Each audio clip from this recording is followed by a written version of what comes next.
Nikola Tesla को कौन नहीं जानता है। निकोला टेस्ला एक महान इन्वेंटर थे जिनका जन्म 1856 में सर्बियन फैमिली में हुआ था। टेस्ला हमेशा अपने टाइम से आगे की सोचते थे और उन्होंने यूनिवर्सिटी में इलेक्ट्रिकल इंजीनियरिंग की पढ़ाई की थी, लेकिन उन्होंने डिग्री नहीं ली। हम लोग में से कई लोग उनको अल्टरनेटिंग करंट के आविष्कार के बारे में जानते हैं, लेकिन उसके साथ साथ उन्होंने कई महान आविष्कार किए हैं जिनके बारे में कोई नहीं जानता। आज हम लोग उन्हीं आविष्कार के बारे में बात करेंगे। नमस्कार दोस्तों, एक बार आपका फिर से स्वागत है हमारे चैनल फैक्ट जोन में।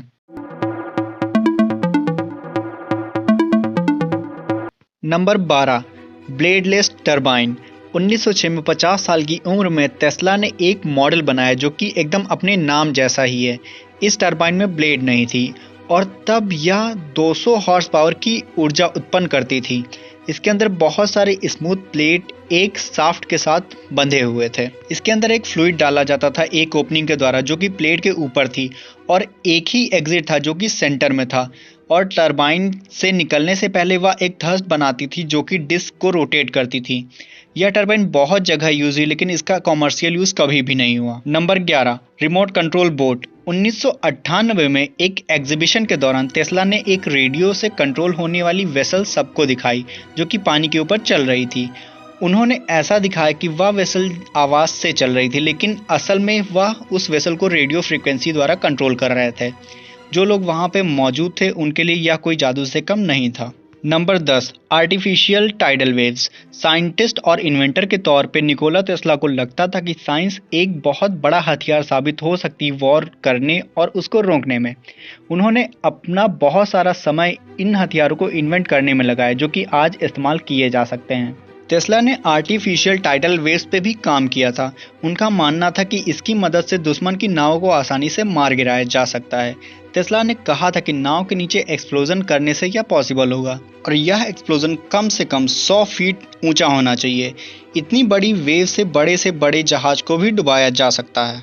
कोल्ड वॉर के दौरान यूनाइटेड स्टेट और सोवियत यूनियन दोनों ने ही टेस्ला के इस सुझाव को आजमाया, लेकिन यह उतना ज़्यादा इफेक्टिव नहीं था।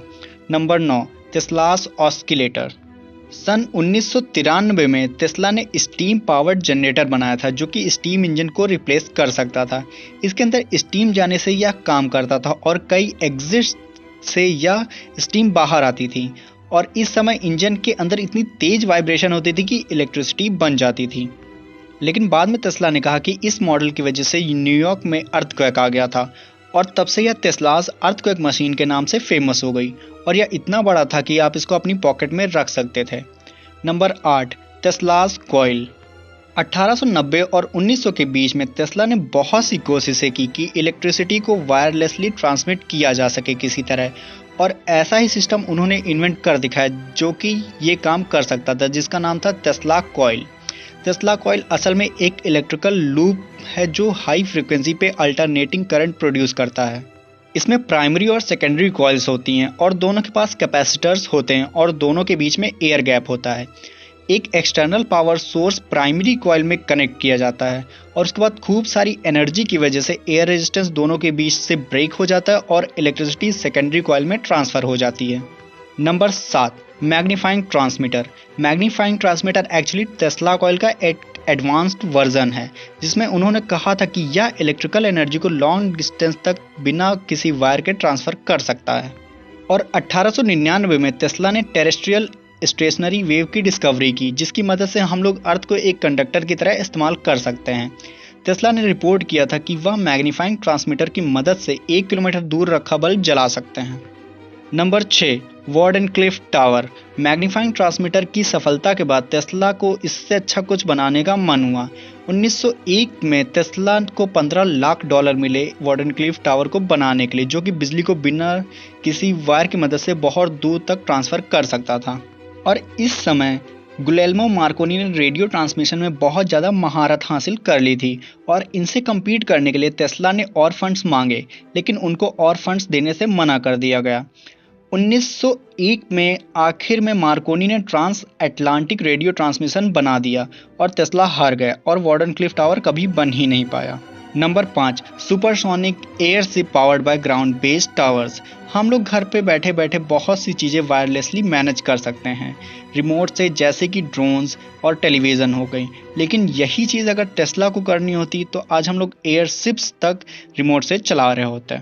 1919 में टेस्ला ने सुपरसोनिक एयरशिप का आइडिया अनाउंस किया था, जो कि 8 मील ऊपर उड़ सकता था और ट्रांस अटलांटिक के रास्ते को सिर्फ 3 घंटे में कवर कर सकता था। और सबसे अच्छी बात इस एयरशिप की यह होती कि यह रिमोट से कंट्रोल होता, जो कि ज़मीन पे बने टावर्स में होता। टेस्ला के हिसाब से हम लोग टावर्स से वर्चुअल एनर्जी भेज सकते थे एयरशिप्स में। नंबर 4, टेलीफोर्स और डेथ बीम। यह मिलिट्री के लिए बहुत लाभदायक होता, जिसको टेस्ला ने डेथ बीम या टेलीफोर्स कहा था। जुलाई 1934 में न्यूज़पेपर में टेस्ला के नए हथियार के बारे में लिखा था, जो कि पहले मर्क्यूरी पैलेट को बहुत तेज घुमाता और फिर निशाने पे दाग देता। उन्होंने बताया था कि डेथ बीम यह मशीन 10,000 सैनिकों से भरे जहाज को नीचे ला सकता है, वो भी 200 मील दूर से। Number 3, the thought camera. Humans की सोच बहुत ज़्यादा कॉम्प्लेक्स होती है। हम लोग बहुत सी चीज़ों पे सोच विचार कर सकते हैं और यहाँ तक कि सोच जाते कि फ्यूचर में क्या हो सकता है, और यह अभी रिसर्चर्स भी नहीं बता पाए कि हम लोग यह कैसे कर पाते हैं। लेकिन टेस्ला ने एक बहुत अच्छा आइडिया पेश किया था कि हम लोग इनको रिकॉर्ड कैसे कर सकते हैं।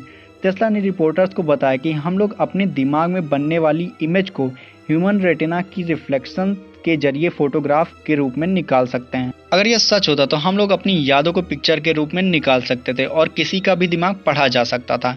लेकिन ह्यूमन सिस्टम ऐसे काम नहीं करता। लेकिन यहाँ पे टेस्ला बिल्कुल गलत है। Number 2, induction motor. सबसे पहली इंडक्शन मोटर को इन्वेंट करने का क्रेडिट टेस्ला और इटालियन फिजिसिस्ट गैलीलियो फेरारिस को जाता है। फेरारिस ने टेस्ला से 2 साल पहले ही 3 फेज इंडक्शन मोटर की वर्किंग समझ ली थी। इंडक्शन मोटर्स का यूज़ कॉमर्शियल चीज़ों में बहुत ज़्यादा होता है, क्योंकि यह बहुत सस्ती होती हैं और ईजी टू यूज़ होती हैं। Number 1, alternating current. टेस्ला ने ना ही एसी करंट सबसे पहले बनाया और ना ही उसे यूज़ किया, लेकिन एसी करंट के इन्वेंशन में इनका बहुत बड़ा हाथ था।